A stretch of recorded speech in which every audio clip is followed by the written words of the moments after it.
There's one other person pressuring him. Now, when we do it at the Young Turks, God bless, we hope we help a little, right? But Keith Olbermann is a slightly larger voice. And so when he does something, people pay attention. Well, he had Eugene Robinson from the Washington Post on here. Now, we're going to show you the clip and then come back and talk about why I think it's so significant. Let's watch. But what about the risk of passing some sort of interim measure here? And we hear Congressman Grijalva, who's the co-chair of the Progressive Caucus, having released a statement last night about grave concerns about these contacts supposedly from the administration to health care reform advocacy organizations. They're going to cease supporting the public option. What good does it profit a man to win a bill and lose the base of his party? In the medium term and in the long run, it doesn't strike me as a great idea. I mean, look, you could say, okay, this is the best bill we can get. Is the liberal progressive caucus going to thwart what is possible in search of the perfect? And so you could put them in that position. You could maybe wrestle them into going along with what they consider a bad bill, but there's a lot else on the table. Our involvement in Afghanistan is deepening.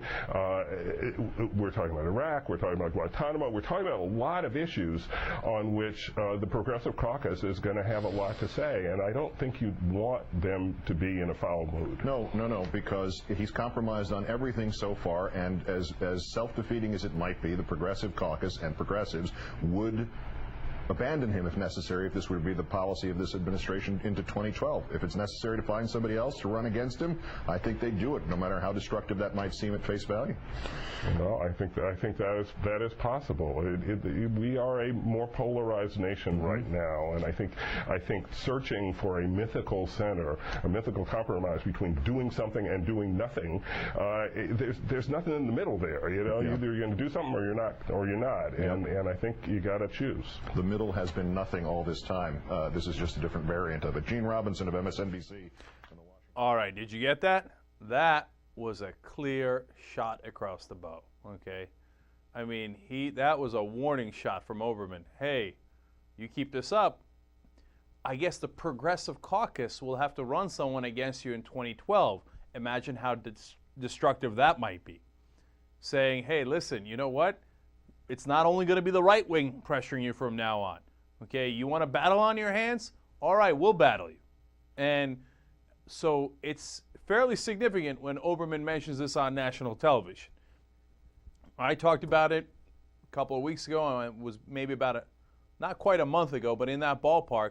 I said, look, at what point do you look at Howard Dean and say maybe you got to run a primary against Barack Obama in 2012?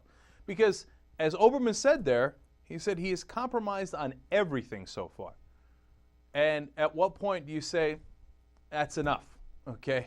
We've compromised and we've compromised and we've compromised, but we can't compromise any more than this. And if he jettisons the public option, I think we're at that point. Now, to give you a sense of how absurd this has become, the main person now writing the version of the healthcare reform bill in the Senate is Olympia Snowe, because she's the one Republican that they're going to further compromise with, okay? So you're telling me we have 59 senators and 60 when they replace Ted Kennedy, and we're letting one Republican write the bill? Now, what kind of sense does that make? Do you remember when the Republicans were in charge? Did they ask the Democrats to write any bills? Come on, laugh along with me.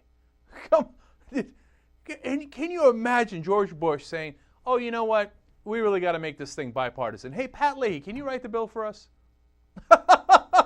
Come on, it's absolutely laughable. They never asked a Democrat to write a damn thing. How could the one Republican be writing this bill? It's madness. It's crazy. So, look, if you don't put pressure from the left, he will bow down to the right. I hate to tell you this. Now, remember, look, it's not just what he's done so far. Remember his legislative history. Remember my concern with him in the primary. Somebody asked in an email or in a comment somewhere online, oh, I wonder what Cenk of November 08 would think of Cenk today, like a guy who was fighting so hard for Obama. Look, I was never under the impression, and I told you this how many times before the election, that all of a sudden he was going to cure everything. Now, I didn't think it was going to be this bad in terms of that he wasn't really going to fight for the change that he promised, right? But I was not under that delusion. Why was I not under the delusion that he was some sort of savior who would get everything right? It's because of what he did in the Senate. My main concern, if you remember in the primaries and then in the general election, was he did nothing to fight Bush when he was in the Senate. You remember that? And I kept asking, and that's why I hesitated for so long before saying, all right, Obama over the others. What has Obama done to fight Bush? And in the time that he was in the Senate and Bush was president, it was a big, flat zero. You want to talk about a donut hole? That was a donut hole. So now, why is that such a concern, other than the obvious, which is it would have been nice to have someone fighting against all the terrible things that Bush did? It's because it gives you a sense of his inclinations, which is, let's not get carried away here. You know, let's fight. Oh, God, that's so confrontational. Well, you know, why don't we all just get along? Well, there's some guys you can get along with and some guys you can't get along with. So, you know, that's what scares me.